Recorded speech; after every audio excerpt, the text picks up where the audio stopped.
ഭാര്യാഭർത്താക്കന്മാരുടെ പ്രശ്നം 10-15 കൊല്ലമായിട്ടും തീർന്നിട്ടില്ല. അതിൻ്റെ ഇടയിൽ കുട്ടികളുണ്ടായിട്ടുണ്ട്. ഓക്കെ, അവർ വളർന്നു വലുതായി ഏകദേശം 10-15 വയസ്സൊക്കെ ആയിക്കഴിഞ്ഞു. എന്നിട്ടും ഇവർ തമ്മിൽ ഇപ്പോഴും ചേർച്ച പ്രശ്നങ്ങളുണ്ട്. ഇവർ തമ്മിൽ എപ്പോഴും ഫൈറ്റാണ്. ഇവരുടെ പ്രശ്നം ഇന്ന് തീരും നാളെ തീരും എന്ന് പറഞ്ഞിട്ട് ഇങ്ങനെ പോയിക്കൊണ്ടിരിക്കുകയാണ്. ഇതിൻ്റെ ഇടയിൽ കുട്ടികൾ ടീനേജിലൊക്കെ എത്തി. അപ്പോഴാണ് പ്രശ്നം വരുന്നത്. ഇവർ ഈ കുട്ടികളെ സൈക്കോളജിക്കലി ഹാൻഡിൽ ചെയ്യുന്നതിന് ശ്രദ്ധിച്ചിട്ടില്ല. കാരണം ഇവരുടെ പ്രശ്നമേ തീർന്നിട്ടില്ല. അപ്പോൾ എന്താ അവിടെ സംഭവിക്കുക? അങ്ങനെ കുട്ടികൾ വളർന്നു വലുതാവുന്ന വീടുകളിൽ ഞാൻ പൊതുവെ കണ്ടിട്ടുള്ള ഒരു കാര്യമാണ്, അത്തരം കുട്ടികൾ ഇവരുടെ കൈവിട്ട് പോയിട്ടുണ്ടാവും. കാരണം ഇവരുടെ ശ്രദ്ധയില്ല. ഇവരുടെ ശ്രദ്ധ മുഴുവൻ ഇവരുടെ ഇടയിൽ തന്നെ. ഇവർ കുട്ടികളുണ്ടാക്കരുതായിരുന്നു. ഇവരാദ്യം ഓക്കെ ആയിട്ട് മതി കുഞ്ഞുങ്ങളുണ്ടാക്കലെന്ന് തീരുമാനിക്കണമായിരുന്നു. ഇവർക്ക് ഒരു കുഞ്ഞിനെ 18 വയസ്സ് വരെ ഗൈഡ് ചെയ്യുവാൻ, അവരുടെ പിന്നാലെ തന്നെ ശ്രദ്ധയൂന്നി കൊടുക്കുവാൻ, തൻ്റെ റെറ്റിക്കുലർ ആക്ടിവേറ്റിംഗ് സിസ്റ്റത്തിൽ മക്കൾ എന്നത് മുൻപരിഗണനയിലേക്ക് വരുവാൻ താല്പര്യമില്ല എന്നുണ്ടെങ്കിൽ, ഈ ഇണകളെ തന്നെ മുൻപരിഗണനയിൽ നിൽക്കുകയാണെങ്കിൽ ഇണകളായി അങ്ങോട്ട് ജീവിച്ചാൽ മതിയായിരുന്നു. കുട്ടികളെ ഉണ്ടാക്കരുതായിരുന്നു. കുഞ്ഞുങ്ങളെ ഉണ്ടാക്കിയെങ്കിൽ പിന്നെ ശ്രദ്ധിക്കേണ്ട ഒരു കാര്യമാണ്, ഈ ഭാര്യ ഭർത്താക്കന്മാർക്കിടയിലെ പ്രശ്നങ്ങൾ പരിഹരിച്ച് നിൽക്കുന്നതിൻ്റെ ഇടയിൽ അവർ വേറെ വഴിക്ക് പോയിട്ടുണ്ടോ? അത് വളരെ ശ്രദ്ധിക്കേണ്ട കാര്യമാണ്. അങ്ങനെ ഒരുപാട് ഫാമിലീസിൽ കാണുന്നുണ്ട്. നിങ്ങളുടെ 100% ഇൻവോൾവ്മെൻറ്റ് മക്കളെ വളർത്തുന്നതിൽ കൊടുത്താൽ പോലും അവർ വഴിതെറ്റിപ്പോകാൻ സാധ്യതയുണ്ടെന്നുള്ളത് ഒരു വശം. അപ്പോൾ നിങ്ങൾ ഇൻവോൾവ്മെൻറ്റ് കൊടുക്കും കൂടെ ചെയ്തില്ലെങ്കിൽ ഉണ്ടാകുന്ന അവസ്ഥയോ? പിന്നെ നിങ്ങൾ വളർന്നു വലുതാകുന്ന സമയത്ത് കുട്ടികൾ വഴിതെറ്റിപ്പോയിട്ട് നിങ്ങൾ ശരിക്കും അവരെ ശ്രദ്ധിച്ച് വളർത്തിയിട്ടും വഴിതെറ്റിപ്പോയെങ്കിൽ, എന്നെ കൊണ്ട് ചെയ്യാൻ പറ്റുന്നതിൻ്റെ പരമാവധി ഞാൻ ചെയ്തിട്ടുണ്ടെന്നുള്ള സമാധാനമെങ്കിലും നിങ്ങൾക്കുണ്ടാകും. അല്ലെങ്കിൽ എന്തായിരിക്കും സംഭവിക്കുക? നിങ്ങൾക്ക് കുറ്റബോധം ഉണ്ടാകും. അതാണ് ഒരു കാര്യം. നമ്മൾ ഇൻവോൾവ്മെൻറ്റ് ചെയ്താലും അത് ശരിയാകാതെയും ഇരിക്കും. പക്ഷെ അവിടെ നമ്മുടെ കുറ്റബോധം നമ്മളൊന്ന് പരിഗണിക്കണം. കുട്ടികളെ ശകാരിക്കുന്നുണ്ട്, കുട്ടികളെ ഗുണദോഷിക്കുന്നുണ്ട്, അതുകൊണ്ട് നിങ്ങളുടെ ജോലി തീർന്നില്ല. സൈക്കോളജിക്കൽ അപ്രോച്ച് വേണം. നിങ്ങളെക്കാൾ മിടുക്കരാണ് നിങ്ങളുടെ കുട്ടികളെന്ന ബോധം വേണം.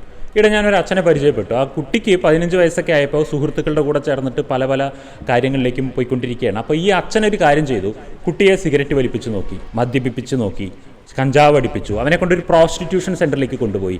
ഈ ലോകത്ത് അധോലോകം എന്നൊക്കെ പറയുന്ന താഴ്ന്ന തരം ഇമോഷൻസ് അല്ലെങ്കിൽ താഴ്ന്ന തരം എൻജോയ്മെൻറ്റുകൾ എന്ന് പറഞ്ഞ് മാറ്റി നിർത്തിയിരിക്കുന്ന കാര്യങ്ങളെ എല്ലാം ഈ അച്ഛൻ്റെ ഗൈഡൻസിൽ തന്നെ കുട്ടിക്ക് ചെയ്തു കൊടുക്കുകയാണ്. അതെല്ലാം കുട്ടിക്ക് ചെയ്തു കൊടുത്ത ശേഷം അച്ഛൻ ആ കുട്ടിയോട് പറയുകയാണ്, നിനക്ക് ഇതുപോലെ എന്തെങ്കിലും ആവശ്യങ്ങളുണ്ടെങ്കിൽ എന്നോട് പറയണം. നീ അതിനുവേണ്ടി ഏതെങ്കിലും മാഫിയയുടെ പിന്നാലെ പോയി പെടരുത്. ഈ അച്ഛൻ ചെയ്തത് വലിയൊരു സൈക്കോളജിക്കൽ അപ്രോച്ചാണ്. ആ കുട്ടിക്ക് ഇതൊന്നും വേണ്ടായിരുന്നു എന്നുള്ളതാണ് സത്യം. ചിലർക്കത് വേണ്ടിവരും കേട്ടോ. പക്ഷേ എനിവേ അവിടെ ഒരു കാര്യം സേഫാണ്. എന്താ വെച്ചാൽ ഇവരെന്തായാലും ഏതെങ്കിലും വഴിയിലൂടെ ഇങ്ങനെയുള്ള സ്ഥലങ്ങളിലേക്കൊക്കെ എത്തിപ്പെടാൻ സാധ്യതയുണ്ട് എന്ന് നമുക്ക് തോന്നിക്കഴിഞ്ഞാൽ അത് നമ്മളുടെ ഗൈഡൻസിൽ തന്നെ ആവുന്നതായിരിക്കും ഏറ്റവും നല്ലത്.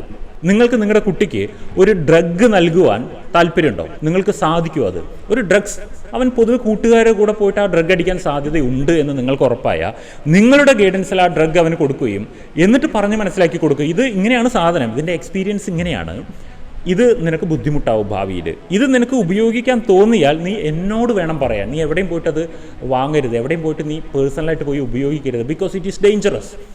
എൻ്റെ ഗൈഡൻസിൽ നിനക്കത് ചെയ്യാൻ വേണമെങ്കിൽ എന്ന് പറയാൻ നമുക്ക് പറ്റുമോ? അങ്ങനെയെങ്കിൽ അറ്റ്ലീസ്റ്റ് ഒരു കാര്യമെങ്കിലും നമുക്ക് ഇത്തരത്തിലുള്ള കോംപ്ലിക്കേറ്റഡ് കുട്ടികളുടെ കാര്യത്തിലാണ് പറയുന്നത്. നല്ല രീതിക്ക് പോകുന്നവരെ പിടിച്ച് ഡ്രഗ് അടിപ്പിക്കേണ്ട ആവശ്യമില്ല കേട്ടോ. അങ്ങനെയെങ്കിൽ ഒരു കാര്യത്തിൽ നമുക്കൊരു കോൺഫിഡൻസ് ഉണ്ടാകും. എന്താണ്?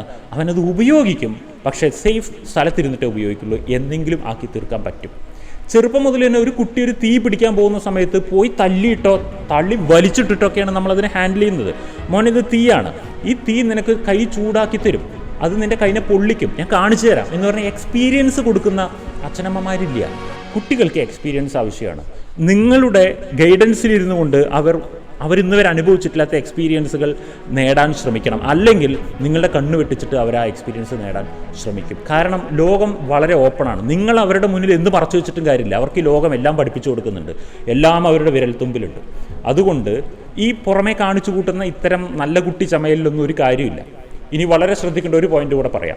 നിങ്ങളുടെ ബഹളങ്ങൾ, ഭാര്യ ഭർത്താക്കന്മാർക്കിടയിലുള്ള ബഹളങ്ങൾ തീർന്നിട്ടേ ഇല്ല എന്നുണ്ടെങ്കിൽ നിങ്ങളുടെ കുട്ടി ഒരു പ്രശ്നത്തിലെത്തുന്ന സമയത്ത് ഉപദേശിക്കാൻ പറ്റില്ല. നിങ്ങളെ തിരിച്ച് ചോദ്യം ചെയ്യും. അതാണ് വിഷയം.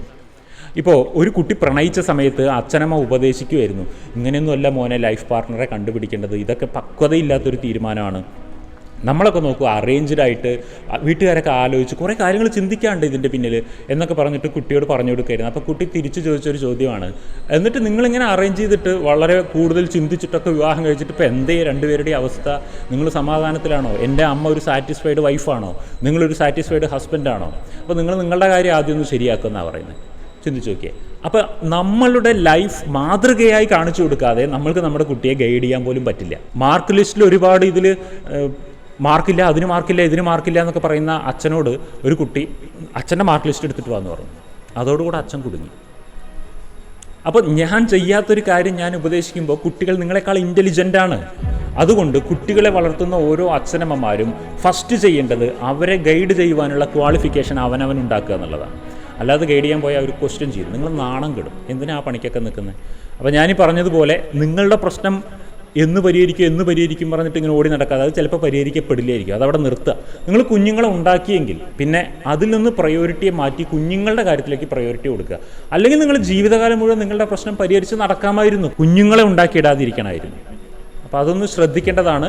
നിങ്ങൾ കുഞ്ഞുങ്ങളെ പ്രസവിക്കുകയും അതിനുശേഷം അവരെ പ്രോപ്പറായി ഗൈഡ് ചെയ്യുന്നതിൽ നിങ്ങൾ അസമർത്ഥരാവുകയും ചെയ്താൽ നിങ്ങൾ കുഞ്ഞുങ്ങൾക്ക് ജന്മം നൽകി എന്നുള്ളത് ഒരു വലിയ പാപമാണ്, കുറ്റകൃത്യമാണ് നിങ്ങൾ ചെയ്തിരിക്കുന്നത്. അവർ നിങ്ങളോട് റിക്വസ്റ്റ് ചെയ്തിട്ടില്ല എന്നെ ജനിപ്പിക്കുമെന്ന്, നിങ്ങളായിട്ട് അവരെ ഇവിടെ ജനിപ്പിച്ചതാണ്. അതുകൊണ്ട് നിങ്ങൾ അതിൻ്റെ റിസ്ക് ഏറ്റെടുക്കാൻ തയ്യാറാകണം. കുഞ്ഞിനുണ്ടാക്കാൻ വളരെ എളുപ്പമാണ് അല്ലേ? ഗർഭിണിയാകാൻ വളരെ എളുപ്പമാണ്, കുഞ്ഞിനുണ്ടാക്കാൻ വളരെ എളുപ്പമാണ്, കുഞ്ഞു പ്രായവും വളരെ രസകരമാണ്. പക്ഷേ ഒരു 20 വർഷത്തെ പ്രൊജക്റ്റാണിതെന്നും ഇതിൽ ഒരുപാട് കാര്യങ്ങൾ ഞാൻ ടോളറേറ്റ് ചെയ്യേണ്ടി വരുമെന്നുള്ള അവബോധത്തോടെ വേണം ഓരോരുത്തരും കുഞ്ഞുങ്ങളെ നിർമ്മിക്കാൻ. That is A responsibility. ഒരു സോഷ്യൽ റെസ്പോൺസിബിലിറ്റിയാണ് കുഞ്ഞുങ്ങളെ ഉണ്ടാക്കൽ. അല്ലാതെ ഒരു കുഞ്ഞിക്കാല് കാണാനുള്ള മോഹം കൊണ്ട് കുട്ടികളെ ഉണ്ടാക്കാതിരിക്കുക. ഉണ്ടാക്കിയെങ്കിൽ അത് ഈ രീതിയിൽ ഹാൻഡിൽ ചെയ്യാനറിയാം. ക്ലിയർ അല്ലേ?